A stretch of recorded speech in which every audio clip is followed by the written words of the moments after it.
Assalamualaikum warahmatullahi wabarakatuh. Sahabat cerdas, berjumpa kembali di channel kami. Kali ini kita akan membahas soal bidang studi biologi Penmaba UNJ tahun 2015.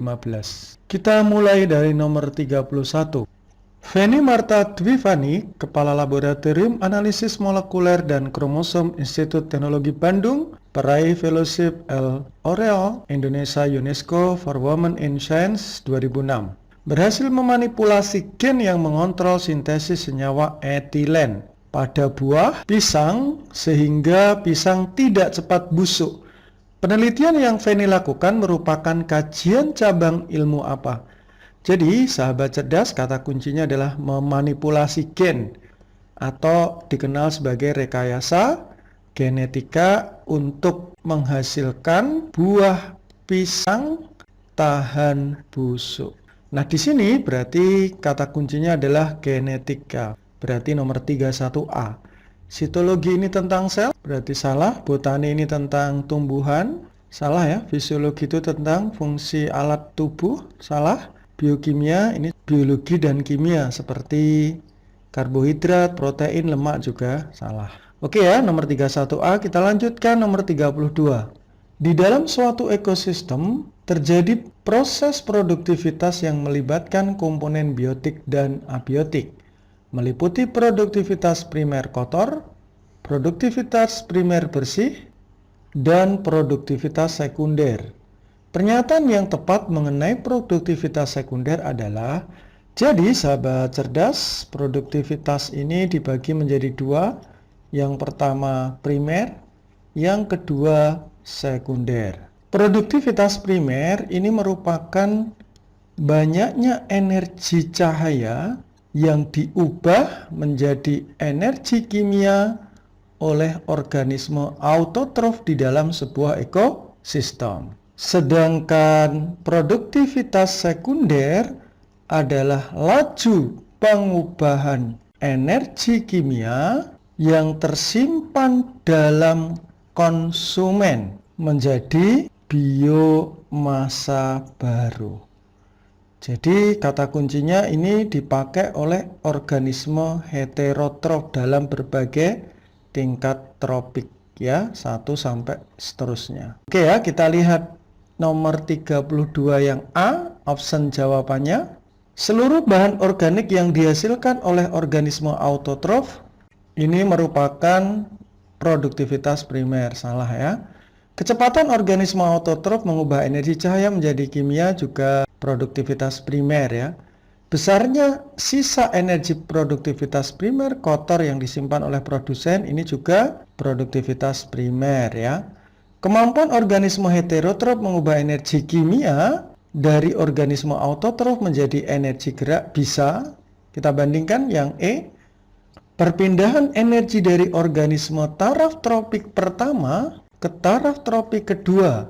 Berarti ini dari produsen, kemudian ke konsumen satu, dan seterusnya juga bisa. Oke ya, yang tepat mana ya sahabat cerdas? Kita lihat referensi berikut ini. Jadi produktivitas sekunder adalah penggunaan energi pada hewan heterotrof. Produktivitas sekunder merupakan laju penambahan energi yang dilakukan oleh konsumen. Jadi kalau kita lihat dari opsi ini, yang D ini perpindahan energi dari organisme autotrof ke heterotrof saja, jadi kurang tepat ya yang D. Nah yang ini tepat. Kenapa? Karena dari tingkat tropik pertama berarti ada produsen, ke konsumen, dan seterusnya. Berarti yang tepat jawabannya nomor 32E. Oke, kita lanjutkan nomor 33. 3. Perhatikan gambar berikut ini. Berdasarkan skema daur nitrogen di atas, peristiwa yang terjadi pada daur tersebut adalah kecuali. Oke, sahabat cerdas, kita lihat ya. Yang X, amoniak menjadi nitrit, ini disebut sebagai nitritasi.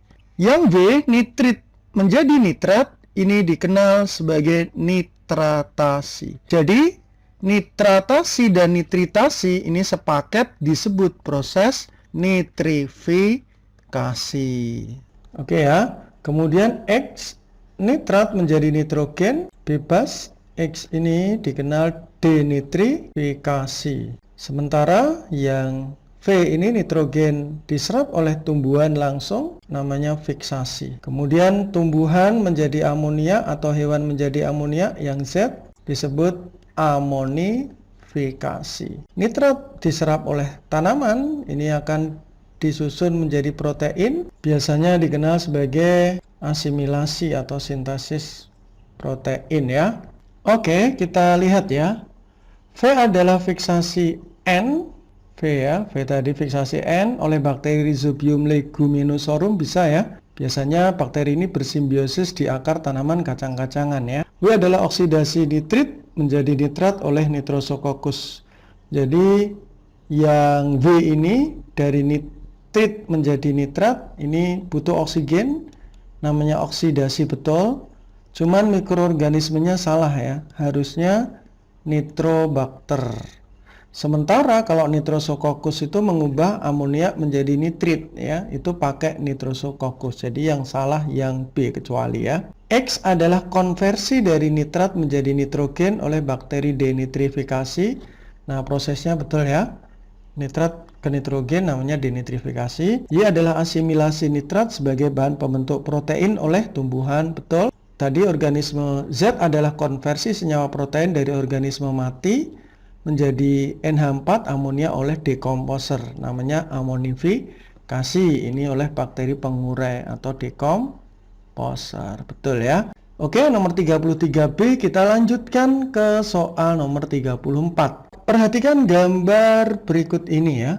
Apabila sel hewan dan sel tumbuhan berada di larutan hipertonik, maka berturut-turut akan tampak seperti gambar nomor titik-titik dan peristiwanya yang disebut apa. Jadi, sahabat cerdas, tumbuhan maupun sel hewan kalau dimasukkan larutan pekat, berarti hipertonik, maka air dari dalam sel itu akan keluar sel. Nah, bedanya kalau sel tumbuhan itu jadi mengerut, namanya plasmolisis atau lepasnya membran sel dari dinding sel karena air dari sel keluar. Sementara kalau sel hewan itu kalau pekat dia mengerut, air dari dalam sel hewan keluar mengerut, namanya disebut krenasi. Jadi sel hewan itu gambar yang ini gambar sel hewan, sementara 1, 2, 3 ini adalah gambar sel tumbuhan.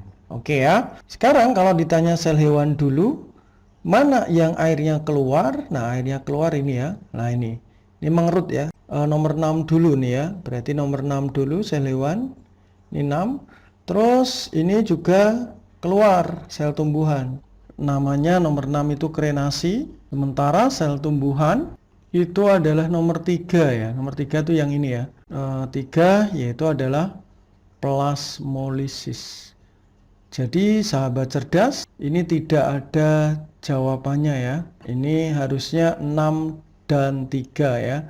Kemungkinan terjadi kesalahan opsi jawaban ya. Oke, kita lihat yang nomor 1. Ini adalah tumbuhan dimasukkan ke larutan hipotonik encer sehingga airnya masuk terjadi turgid. Ini seimbang ya, air masuk dan keluar sama. Ini kondisinya adalah isotonis. Nah, nomor 3 tadi ini terjadi plasmolisis. Sementara nomor 4 tuh sel hewan kemasukan air karena dimasukkan ke dalam larutan hipotonik. Nanti terjadi hemolisis ya. Nomor 4 hemolisis. Kemudian nomor 5 ini kondisinya air yang masuk dan keluar sama disebut isotonis. Nah, yang nomor 6 tadi adalah krenasi. Oke ya, nomor 36 tidak ada jawaban. Yang betul 6 dan 3. Kita lanjutkan nomor 35. Perhatikan dua gambar sarkomer di bawah ini. Berdasarkan dua gambar di atas, peristiwa A dan B adalah, jadi sahabat cerdas, ini adalah gambar serabut otot yang disebut sebagai myofibril. Nah, myofibril ini ada filamen aktin dan filamen miosin. Nah, contohnya yang aktin ini filamen tipis, yang miosin ini filamen tebal. Nah, ini ya, jadi sahabat cerdas, ini adalah aktin. Nah, ini adalah miosin. Jadi pada saat terjadi kontraksi, ini terjadi mengerut, dan ada relaksasi, ini memanjang. Oke ya, sahabat cerdas. Nah, gambar A ini adalah gambar memanjang. Ya, ini yang disebut relaksasi. Sementara gambar B ini adalah mengerut, berarti berkontraksi. Nah, oke ya, kita lihat ya. Gambar A kontraksi salah ya. Gambar A kontraksi salah. Gambar A adalah relaksasi bisa. Gambar A kontraksi salah. Kemudian ini sinergis ya. Kurang tepat juga. Jadi sekilas bisa kita lihat ini ada A, ini B, ini C, D, E, berarti yang tepat adalah yang C ya. Jadi gambar A adalah saat otot flexor, ini contohnya saat membengkokkan lengan ya. Ini terjadi relaksasi ya. Sementara yang B saat meluruskan lengan terjadi kontraksi lengan bawah ekstensi. Jadi pada saat menekuk lengan bawah ini terjadi relaksasi ya. Jadi tricepsnya relaksasi, sementara saat meluruskan ekstensor, lengan bawah berarti tricepsnya ini mengerut atau berkontraksi. Oke ya, nomor 35C, kita lanjutkan nomor 36. Peredaran darah ganda pada manusia terdiri dari peredaran darah sistemik dan peredaran darah pulmonalis. Pada peredaran darah sistemik terjadi aliran darah dari jantung ke seluruh tubuh dan kembali dari seluruh tubuh ke jantung. Sedangkan pada peredaran darah pulmonalis terjadi aliran darah dari jantung ke paru-paru dan kembali dari paru-paru ke jantung. Pernyataan berikut ini yang terkait dengan peredaran darah ganda tersebut di atas kecuali. Jadi sahabat cerdas bisa kita lihat ya, gambarnya ada serambi kanan, ini serambi kiri. Ada bilik kanan, ada bilik kiri ya. Ini adalah paru-paru. Tugas paru-paru adalah mengambil oksigen. Nanti oksigen masuk ya. Masuk ke serambi kiri, kemudian ke bilik kiri dipompa ke seluruh tubuh. Setelah dari tubuh masuk ke serambi kanan, bilik kanan dipompa keluar ke paru-paru. Nah, di sebelah kiri ini kaya akan oksigen, sebelah kanan kaya akan CO2, singkatannya kantor risih. Kanan kotor berarti CO2, kiri bersih banyak oksigen. Oke ya, pembuluh darah dari paru-paru ke serambi kiri disebut sebagai vena pulmonalis.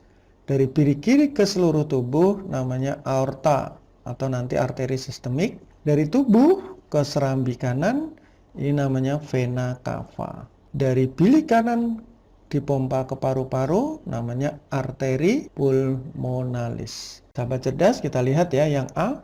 Darah dari seluruh tubuh banyak mengandung CO2, benar. Ke atrium dextrum, berarti atrium itu serambi, dextrum itu kanan, benar. Melalui vena cava, benar. Superior itu dari atas, bagian kepala. Inferior itu dari bawah, berarti bagian kaki, tubuh, dan sebagainya. Berarti ini benar. Lanjut yang B. Darah dari paru-paru banyak mengandung oksigen, benar. Mengalir melalui vena pulmonalis ke ventricle sinister, ke bilik kiri. Ya, salah, harusnya ke atrium sinister. Ya, ini harusnya bukan ke bilik tapi ke atrium sinister. Nah, ini berarti kalau kecuali jawabannya B. Kita lihat yang C ya. Darah dari ventricle dexter berarti dari bilik kanan yang kaya CO2 akan mengalir menuju paru-paru melalui arteri pulmonalis, benar di sini. Darah dari ventricle sinister dari bilik kiri kaya akan oksigen, benar. Dipompa menuju ke seluruh jaringan tubuh melalui aorta, benar. E, darah dari paru-paru yang kaya akan oksigen, benar. Mengalir menuju atrium sinister, berarti serambi kiri, benar. Melalui vena pulmonalis, benar. Oke ya, nomor 36B. Kita lanjut nomor 37. Perhatikan gambar berikut. Pada saat mengikuti lari maraton 2 kilo, tubuh seorang pelari akan kekurangan cairan sehingga kadar air dari dalam darah menurun. Pemenuhan kebutuhan air tersebut dilakukan oleh salah satu bagian nefron pada ginjal melalui proses reabsorpsi air secara fakultatif terjadi di nomor berapa. Jadi sahabat cerdas ya, ginjal yang berjumlah sepasang ini ada unit terkecil yang dikenal sebagai nefron. Jadi satu ginjal ini bisa berjumlah kurang lebih 1 juta nefron. Nefron ini tugasnya ada 3 ya sahabat cerdas, vira ya. Ada filtrasi, reabsorpsi, dan augmentasi. Jadi filtrasi ini terjadi di bagian glomerulus, reabsorpsi ini di tubulus proximal, augmentasi ini di tubulus distal. Jadi sahabat cerdas, kita lihat ya. Nah, di bagian sini ya, ini ada badan Malpighi, itu tersusun oleh C, ini namanya glomerulus, dan B ini adalah kapsul Bowman. Jadi satu paket disebut badan Malpighi. Nah, yang G ini disebut tubulus proximal, F ini adalah lengkung Henle. Ini bagian dari tubulus proximal ya. Yang D ini adalah tubulus distal, dan yang E ini adalah tubulus collectivus. Di C sama di B ini terjadi proses penyaringan, filtrasi, jadi yang ada B dan C-nya salah ya. Kemudian reabsorpsi itu terjadi di G secara mutlak, ya namanya tubulus proximal. Nah, kalau reabsorpsi fakultatif ini reabsorpsi yang bergantung kebutuhannya.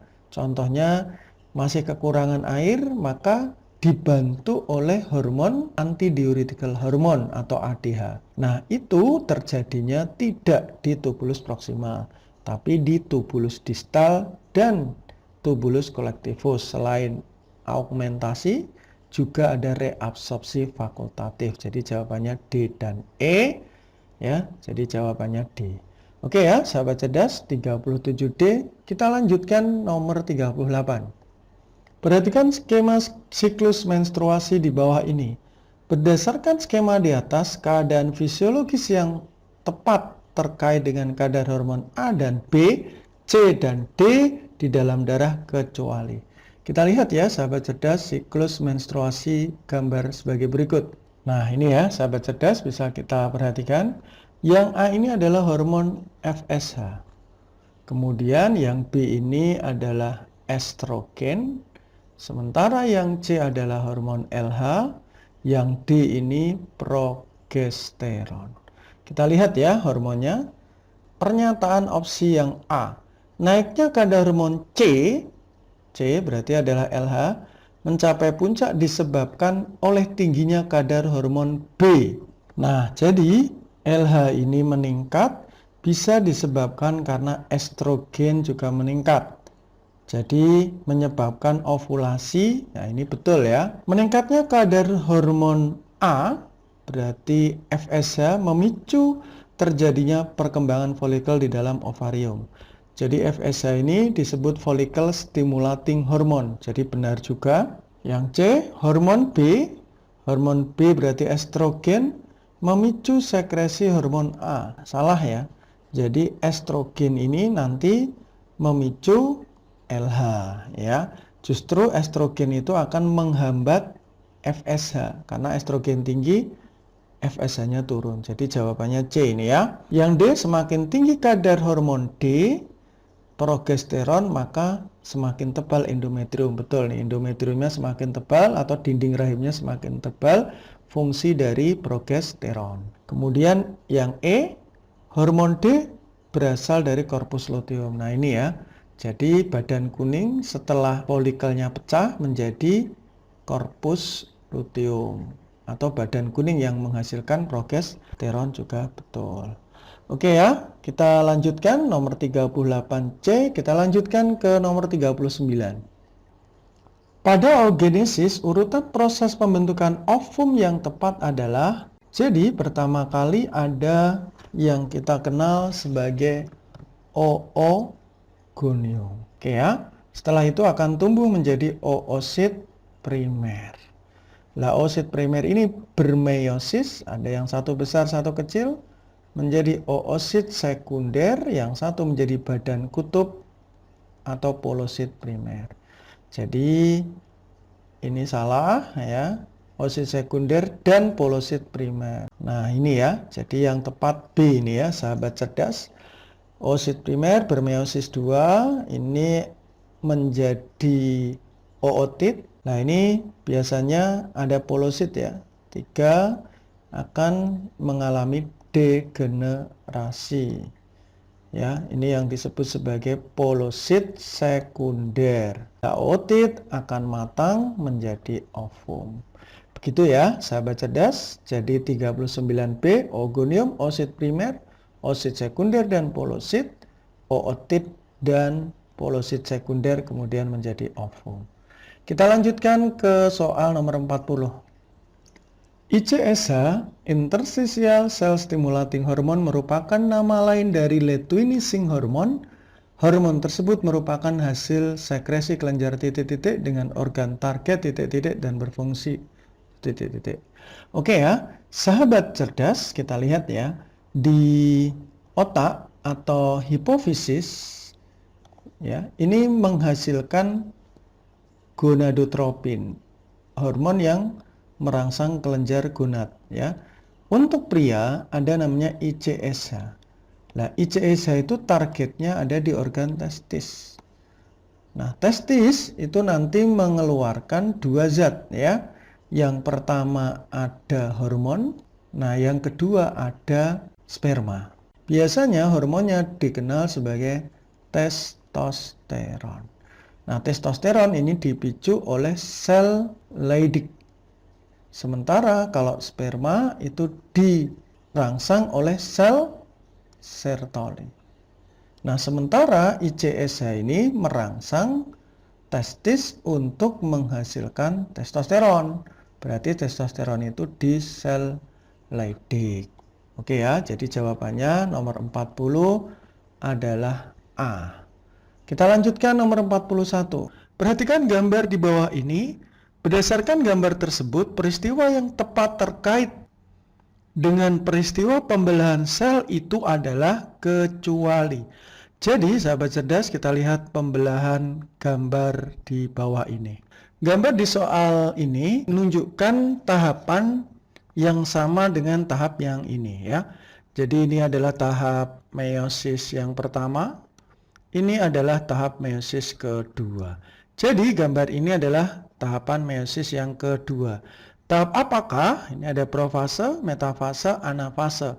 Saat kromosom tertarik ke kutub yang berlawanan, maka disebut tahap anafase.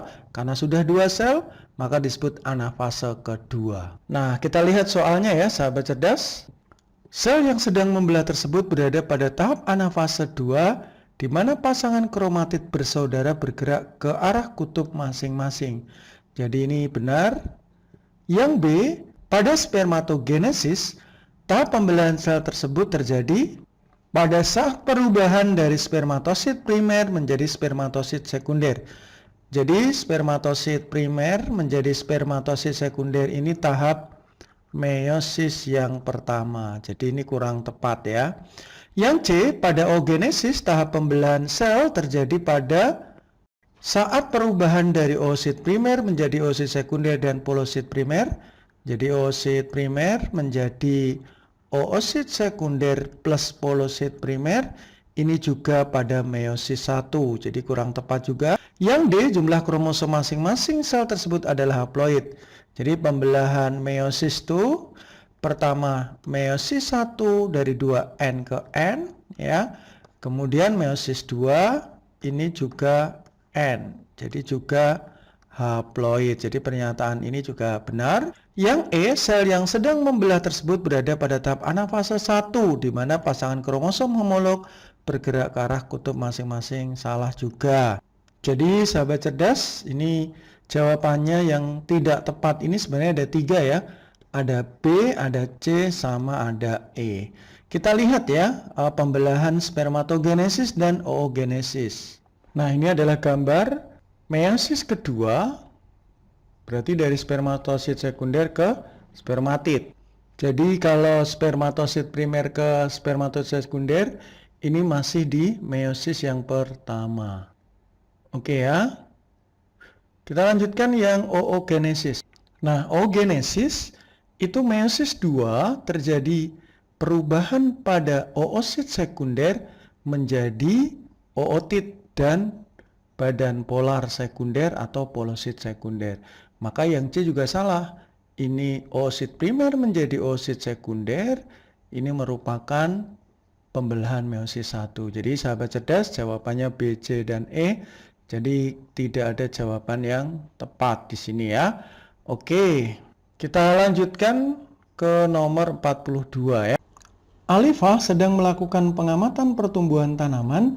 Dia ingin membuktikan bahwa suhu berpengaruh terhadap pertumbuhan tanaman. Tanaman ke-1 ditempatkan di tempat gelap sebagai variabel kontrol, sedangkan tanaman kedua ditempatkan di tempat terang. Kedua tanaman merupakan tanaman sejenis. Kesalahan apa yang dilakukan dalam percobaan tersebut?